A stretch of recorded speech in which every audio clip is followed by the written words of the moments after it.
ఆయనకి అన్నయ్య అవునా అన్న బాగున్నా. మా చెల్లి కోసం మా మమ్మీ కూరగాయలు ఇచ్చింది కాలేజీకి పోదు కాబట్టి. పచ్చిమిరకాయ, ఉసరకాయ,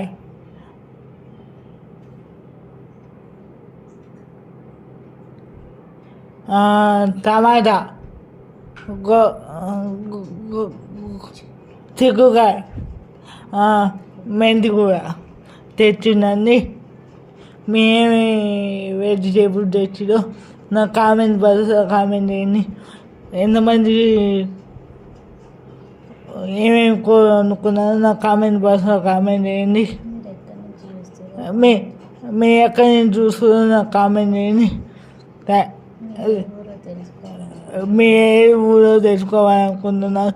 థ్యాంక్స్ అండి. లైక్ చేయండి, షేర్ చేయండి, కామెంట్ చేయండి, సబ్స్క్రైబ్ చేయండి. ఈ వీడియోని